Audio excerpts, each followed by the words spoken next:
Na primeira quinzena de janeiro, o Sindicato Nacional dos Funcionários do Banco Central solicitou, por intermédio de ofício, uma audiência com o recém-possado presidente do Banco Central, Gabriel Galípolo, para discutir aspectos relacionados à proposta de emenda constitucional que trata da independência do Banco Central.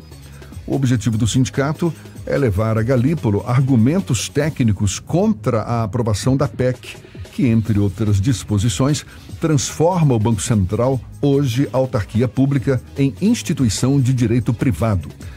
O presidente do Sindicato Nacional dos Funcionários do Banco Central, Fábio Fayad Bottini, é nosso convidado e é com ele que a gente conversa agora.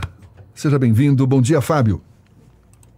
Bom dia, Jefferson. Bom dia a todos os ouvintes e toda a equipe. Quais são os principais argumentos do SINAL, que é o Sindicato Nacional dos Funcionários do Banco Central, contra a transformação do Banco Central em uma empresa pública de direito privado, conforme propõe a PEC? É a PEC 65 de 2023. Confere? Correto, Jefferson. Informação precisa e o teu resumo inicial já mostra. Transformar uma empresa pública, uma autarquia pública de direito público em uma instituição de direito privado. Esse é um grande erro. A PEC 65 tem por objetivo dar uma independência para o Banco Central.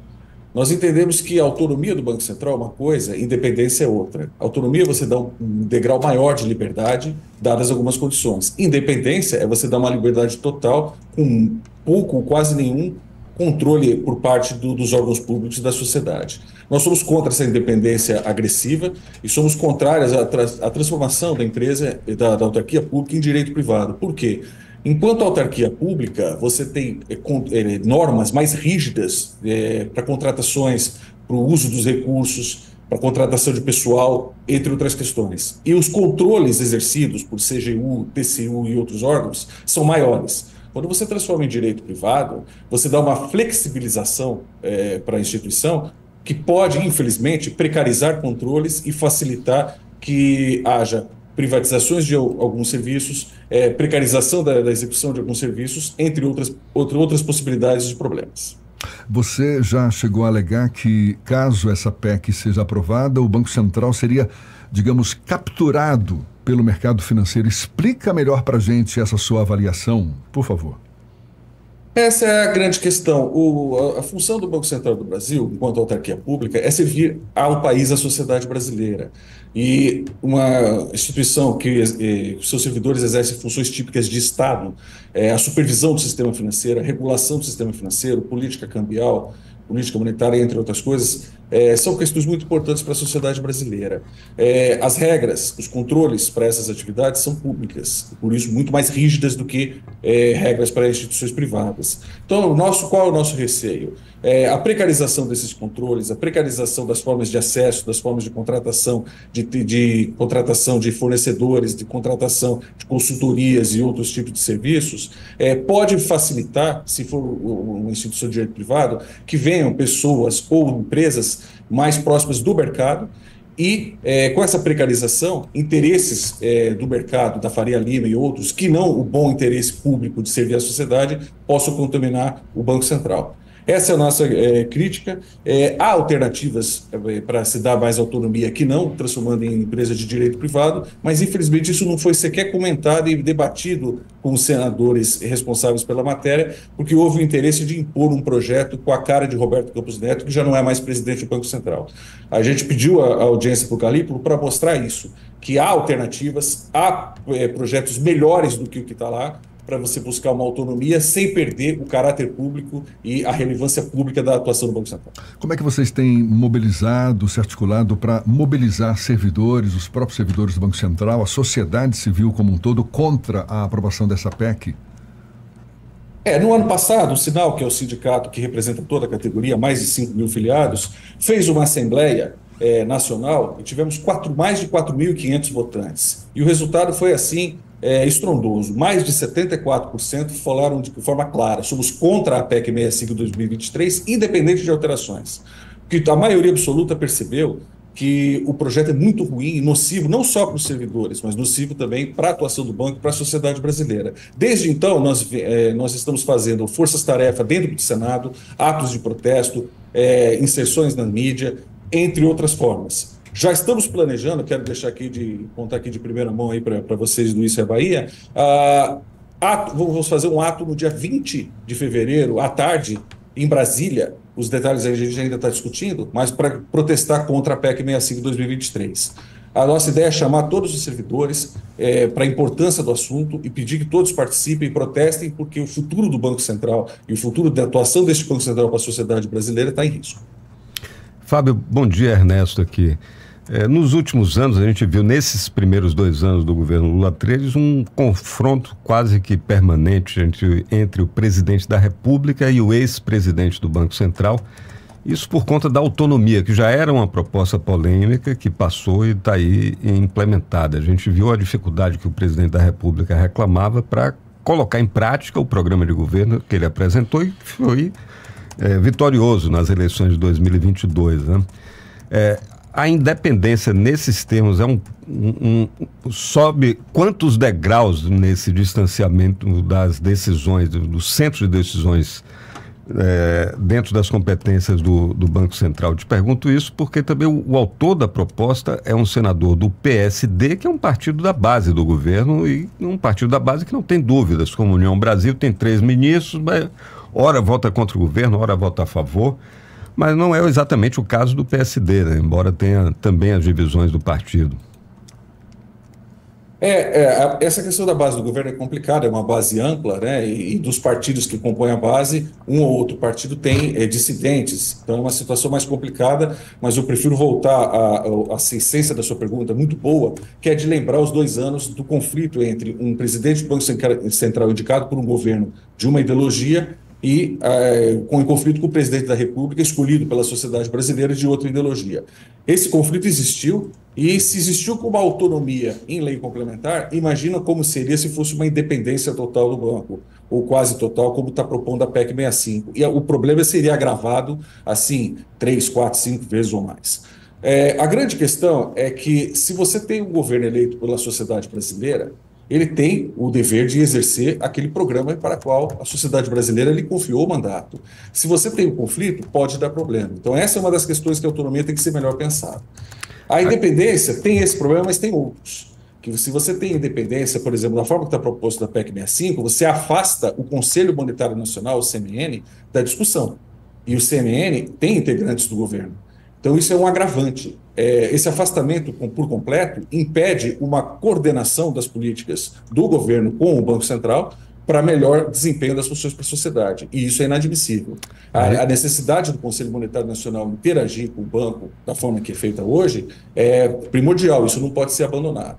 E a PEC 65, além de tudo, ela transforma os servidores do banco, que têm estabilidade para exercer a sua função, independente de pressões da Faria Lima, de regulados, empregados seletistas. Com essa estabilidade, se conseguirem fazer, é muito precário.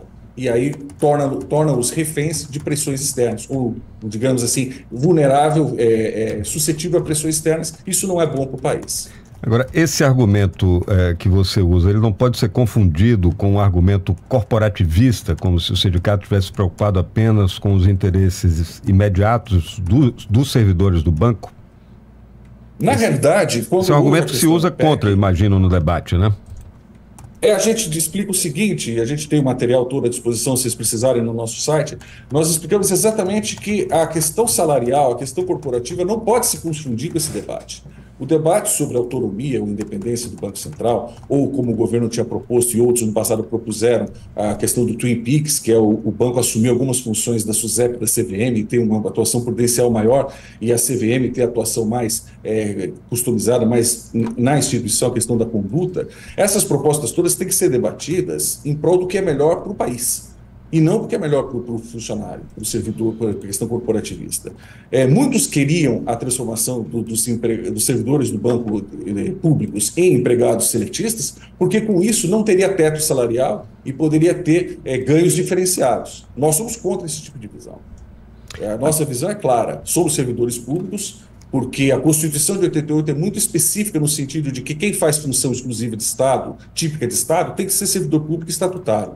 Nós exercemos esse papel. Eu acho que é inegável a importância do Banco Central, a função estratégica do Banco Central na sociedade brasileira, o papel para o Estado brasileiro. Logo, se seus servidores têm que ter a estabilidade e as regras rígidas do setor público, do regime jurídico único estatutário.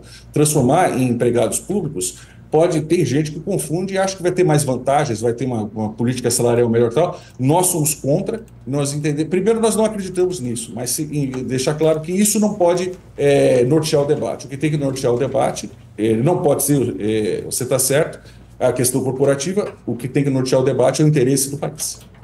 Agora, Fábio, para a gente falar de um exemplo bem prático, o senso comum, o cidadão comum ouve falar muito mais do Banco Central quando tem anúncio aí, ou na véspera de uma reunião do Copom, quando se cria a expectativa de aumento ou diminuição da taxa básica de juros, né? Vamos lembrar que cada 1 ponto percentual a mais da taxa básica de juros significa aí 50, 60 bilhões que sai do orçamento e vai para pagamento do serviço da dívida. Esse é um exemplo apenas, né? Mas não deve ser o único do que pode significar essa completa independência do Banco Central quando esse debate sai da esfera governamental.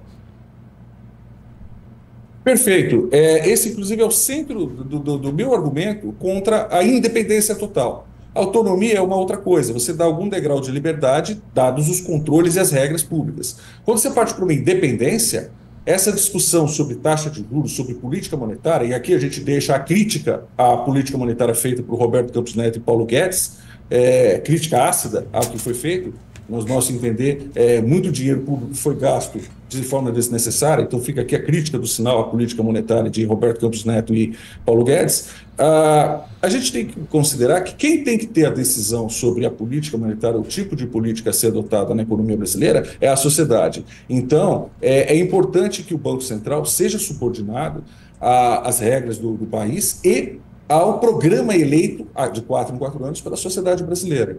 Que a sociedade brasileira deve, sim, opinar e nas eleições votar, no sentido de indicar qual o rumo para o país. Agora, se eu faço uma eleição e a sociedade escolhe um programa e o Banco Central é completamente independente e o governo eleito não pode executar o programa chancelado pelas urnas, aprovado pelas urnas, é complicado. Então, essa é uma das razões que nós somos contra, mais uma das razões pelas quais nós somos contra a PEC 65. Fábio, a gente tem visto que algumas matérias muito importantes, claro, tem que ser tratadas no Congresso Nacional, mas muitas vezes o debate é prejudicado pela tal polarização política, né? Qual é o ambiente que vocês têm encontrado no Senado, inicialmente no Senado, se passar pelo Senado vai ter que ir para a Câmara também, né? Mas qual é o ambiente que vocês têm encontrado no Senado para fazer esse debate com esse perfil do Congresso Nacional que a gente tem hoje? Pois é, Ernesto, é muito boa a sua questão. Felizmente, a gente está conseguindo levar aos senadores de qualquer espectro ideológico, você tem da direita, da esquerda, do centro, independente, nós estamos conseguindo levar argumentos técnicos, nós estamos conseguindo levar razoabilidade. Dizer que a discussão de autonomia é uma coisa, independência é outra e PEC 65 é uma terceira coisa. Explicando claramente para os senadores a diferença entre autonomia e independência, né? O grau de autonomia é uma coisa, a independência é um grau completo de liberdade, que no nosso entender é prejudicial à democracia. A PEC 65 vai além da independência e coloca a transformação em direito privado da autarquia pública.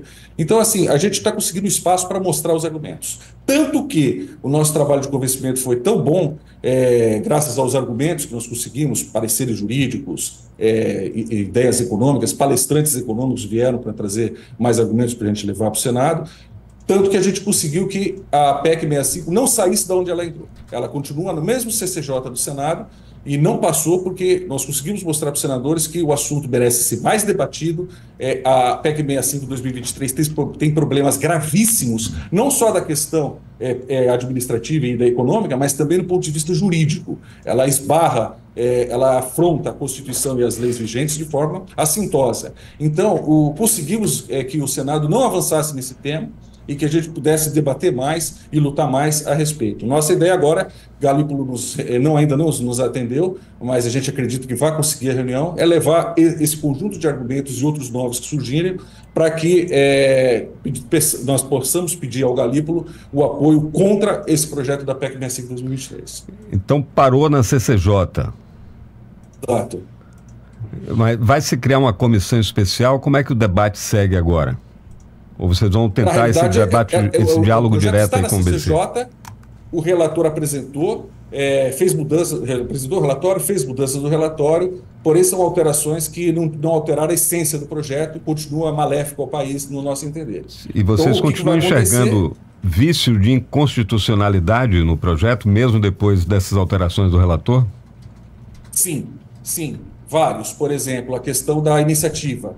Mudanças assim, estruturais no Poder Executivo, no nosso entender, de acordo com a Constituição, são de iniciativa da Presidência da República, não de algum senador de motu próprio.